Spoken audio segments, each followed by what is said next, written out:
Muriel Bardéau, bonjour. Bonjour. Vous êtes la présidente de DocaPost. En quelques mots, DocaPost, Alors, quelques chiffres pour démarrer peut-être. 450 millions d'euros de chiffre d'affaires à peu près, 4500 personnes, pour l'essentiel sur le territoire français.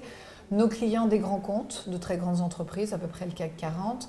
DocaPost est un opérateur de back-office, donc ça veut dire qu'on va prendre en charge la gestion de process, qui sont des process physiques ou numériques, et numériques, ça dépend des situations, pour le compte de grands donneurs d'ordre qui vont être de grands employeurs, qui vont être de grands facturiers, des énergéticiens, etc. etc. Voilà. Pour donner quelques exemples concrets, par exemple. Un exemple très concret, on opère 10% des bulletins de salaire français. Et on va installer des coffres électroniques, l'archivage électronique. On est le premier opérateur français en matière d'archivage électronique. On va gérer des données sensibles, comme par exemple les données de santé. Nous sommes le premier hébergeur de données de santé en France avec le dossier pharmaceutique, c'est 39 millions de dossiers patients. Notre marque à nous, c'est des données sécurisées, évidemment l'ensemble sur le territoire français, dans des univers où le donneur d'ordre, dont notre client, va se retrouver sécure et rassuré de l'usage qui est fait de ces données qui sont des données qui ne sont pas tout à fait anodines dans nos univers. On n'a pas envie qu'elles circulent, pour être très clair. Quand vous disiez opérer 10% des bulletins de salaire en France, c'est leur numérisation, voire leur impression, enfin toute la chaîne. Exactement. Donc notre chaîne de valeur. Du traitement de papier, quoi. Exactement. Enfin, du papier ou des données. Exactement. Ce que je vous disais. Donc notre chaîne de valeur va aller du physique, de la data au physique, du physique à la data ou de la data à la data. Et c'est ça, oui, ça veut dire des bulletins de salaire, ça veut dire des coffres-forts électroniques, ça veut dire aussi des contrats de travail.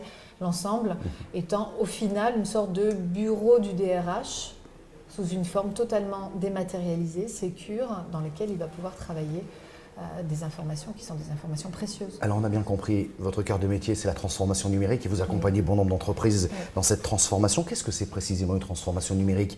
De l'informatique à tous les étages? Non, c'est bien ce que je pensais. Non. Ce serait plutôt le client à tous les étages. Oui. Cette mutation, et c'est ça qui est difficile aussi et qui nous fait mal, c'est ce transfert de pouvoir très fort vers la personne dans toutes ses composantes, qu'elle soit cliente, qu'elle soit salariée, qu'elle soit ayant droit, qu'elle soit citoyenne, qu'elle soit étudiante, quel que soit son statut, tout à coup ce numérique, c'est ça qu'on va appeler d'ailleurs client-centrique, c'est cet impératif que nous avons de nous adapter à des choses qui vont vite, à des choses qui doivent être fluides, qui ne demandent pas à être formées et qui doivent pouvoir vivre tout au long de la vie, depuis 8h du matin jusqu'à 20h le soir, dans nos poches, à côté de nous, sur nous, partout.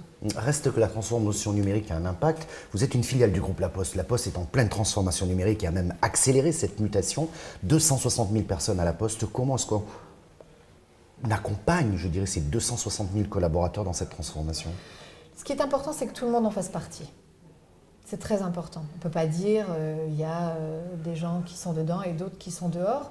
C'est d'autant plus important que notre conviction, c'est que la valeur qu'on va apporter, c'est bien une valeur qui emmène l'humain dans cet univers-là. On ne croit pas à un monde dématérialisé, on ne croit pas à un monde intégralement robotisé. Nous, on croit à un monde dans lequel ce numérique va donner encore plus de capacité à trouver des solutions à des problématiques que nous n'avons pas encore résolues, le vieillissement, le bien vieillir, mais aussi la responsabilité vis-à-vis de la planète, la transition énergétique, etc., etc. Ce numérique, c'est une énergie nouvelle. Et donc, ce que l'on va faire, c'est changer la vie et faire entrer, par exemple, nos facteurs dans cet univers-là, en même temps qu'on va positionner des offres qui, elles, sont, totalement numériques. Et on va coupler les deux. Un élément très fort pour incarner ça, par exemple, c'est l'équipement des facteurs en Factéo. On les fait entrer, eux aussi, dans cet univers numérique comme partie prenante. Oui. C'est très important, parce que tout le monde le voit, qu'une très grande partie de l'avenir se joue là, et tout le monde veut en être. Factéo qui est un smartphone qui permet de travailler, mais qui aussi, les facteurs peuvent l'utiliser personnellement. Personnel, oui, tout à fait, il faut le préciser. Est-ce que lorsqu'on est dans une innovation de rupture, il faut aller la chercher à l'extérieur, parce qu'elle permet tout simplement peut-être de faire tomber les barrières internes? Oui, c'est important. C'est important de ne pas regarder systématiquement là où le réverbère est clair. Parce que la probabilité que le concurrent ou la solution au problème que l'on a se trouve là où il y a de la lumière, elle est assez faible. Sinon, on l'aurait déjà trouvée.